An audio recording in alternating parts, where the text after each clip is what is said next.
Brigitte Barjot avec nous. Brigitte Barjot qui travaille beaucoup en ce moment à l'organisation de cette manif pour tous le 13 janvier à Paris. Appel aux citoyens contre le projet de loi mariage pour tous. Oui, 13 janvier, 13h, 13e arrondissement. Comment allez-vous faire pour que cette manifestation se passe bien? On peut imaginer des débordements au sein du cortège, mais aussi venus de l'extérieur. Alors, depuis déjà les manifs du 8 et du 9 qui étaient en région, on s'est aperçu qu'il y avait une violence de contre-manifestants qui était extrêmement violente. On se prend des crachats. C'est les contre-manifestants qui sont violents? Voilà, et qui sont pas spécialement des homos, ni tellement la LGBT, je crois pas. Je sens plutôt une instrumentalisation par des partis, des mouvements d'extrême gauche, la LCR, des gens comme ça, qui nous traitent vraiment de tous les noms. Moi, alors là, je vous passe les mots d'oiseaux, plus que d'oiseaux, mais les gentillesses, c'est du genre 2 planches et 3 clous, Jésus l'a fait, pourquoi pas vous? Un hétéro, une balle, sa famille, une rafale. Enfin, vous voyez, c'est à peu près de ce niveau-là. Et puis après, on nous crache dessus. Eh bien, nous, notre mot d'ordre, c'est vous ne réagissez jamais.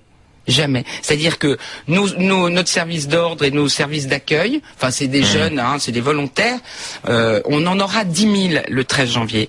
Ils sont formés à ne pas répondre par la violence, à attendre qu'il y ait des services d'ordre qui viennent et à se prendre les crachats sur la Et comment vous prémunir aussi des homophobes qui seront là? Parce que, je veux dire, sincèrement, pour aller manifester un 13 janvier contre le mariage pour tous, lorsqu'on n'est pas soi-même homosexuel, faut avoir un problème avec l'homosexualité. Mais non, on a un problème avec la filiation, je vous ai dit, je vous ai expliqué, je reprends. Oui, non mais vous, Brigitte, je veux bien vous croire. Comment ceux qui ont des problèmes avec les 100 000 ou les 120 000 qui seront dans la rue n'auront pas ce discours raisonnable que vous tenez depuis 20 minutes. Non mais sachez une chose, c'est que c'est un peu nouveau dans le forme de, comment dire, de travail avec l'opinion, c'est que nous avons des slogans qui disent vraiment, homosexuels, nous vous aimons. Vous les homos, venez avec nous. Et moi, je leur fais scander, on vous aime, quand on voit les drapeaux flags, les rainbow flags.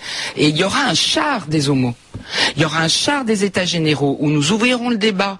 Il y aura un char qui sera plus des familles, des familles avec les jeunes normaux qu'on voit, enfin normaux traditionnels, on va dire, qu'on voit en général dans des manifestations un peu de droite catho, mais pas que. Justement. Et moi, j'appellerai tout le monde à venir danser sur le char gay. Et les gens de Civitas sont bienvenus ou pas dans votre cortège? C'est pareil. Civitas, c'est clair et net. Ils viendront et ils seront obligés de défiler contre l'homophobie. Alors, et d'enlever leur bannière. Ça va être compliqué pour eux quand même. Hein. Voilà. Bon, eh bien, à côté de ça, s'ils arrivent avec leur truc Civitas et leur chapelet, et ça sera gentiment dehors. Et les jeunes hommes aux cheveux très courts. Eh bien, je leur demande de ne plus se coiffer, de plus se raser les cheveux. Ils se laissent pousser les cheveux jusqu'au 13 janvier. Alors.